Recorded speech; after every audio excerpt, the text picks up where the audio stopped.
warahmatullahi wabarakatuh.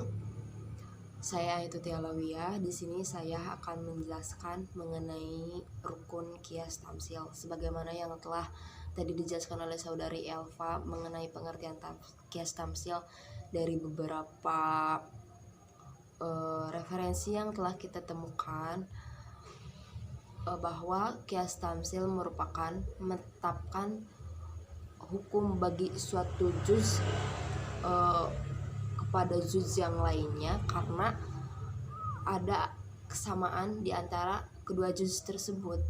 Nah, juz yang pertama yaitu disebut dengan asal, juz yang kedua disebut dengan furu. Nah, kesamaan di antara keduanya itu disebut jami.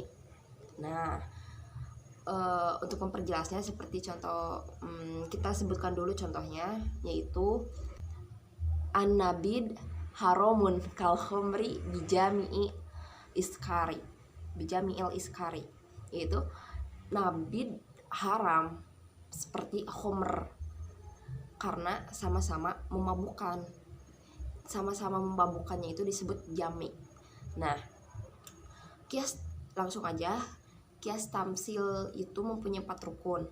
Yang pertama adalah yaitu al-aslu yaitu wahwa al-juz'iyul awal al-ma'lumu subutu hukmullah kal khomri fil misal, yaitu juz pertama yang sudah diketahui hukumnya. Kalau dalam contoh yang tadi, yang an-nabid haramun kal khomri bijami'il iskari.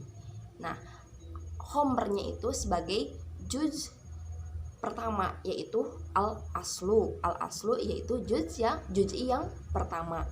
Yang kedua adalah furu adalah wahwal juz'iyyu asani al-matlubu isbatul hukmullah kan nabid fil misal.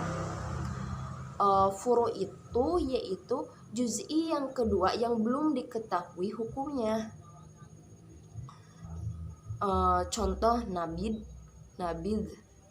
di dalam contoh yang tadi, yang artinya yaitu sebagai juz yang kedua karena nabid itu belum diketahui hukumnya, rasa anggur itu belum diketahui hukumnya, itu sebagai juz'i yang kedua. Nah, yang ketiga adalah jami'. Kalau dalam fikih disebut dengan ilat titik persamaannya, kalau dalam mantik itu disebut dengan jami'. Jami adalah wajihatus syibeh bainal asal wal furu' kal iskar fil misal.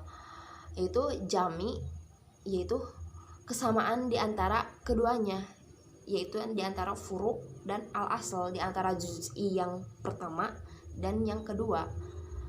Nah, di antara kesamaan antara nabi dan khomer yaitu sama-sama memabukkan. Nah, sama-sama memabukkan itu adalah jami', disebut dengan jami'. Nah, yang selanjutnya yaitu hukum. Hukum adalah al-ma'lumu subutuhu fil asli wal muradu isbatuhu lil furu' kal haramah fil misal. Hukumnya itu yang sudah ditetapkan oleh asal. Khomer haram, berarti furunya juga haram. Contohnya itu seperti tadi yang sudah saya sebutkan, maaf gaje. Nah, contoh lain seperti orang tidur sama seperti orang gila karena hilang akal. Kenapa? Orang gila itu sebagai asal. Nah,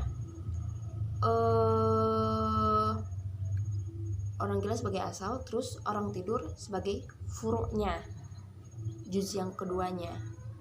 Nah, orang gila tidak diwajibkan sholat karena hilang akal atau tidak berakal. Kemudian orang yang tidur pun hilang akal.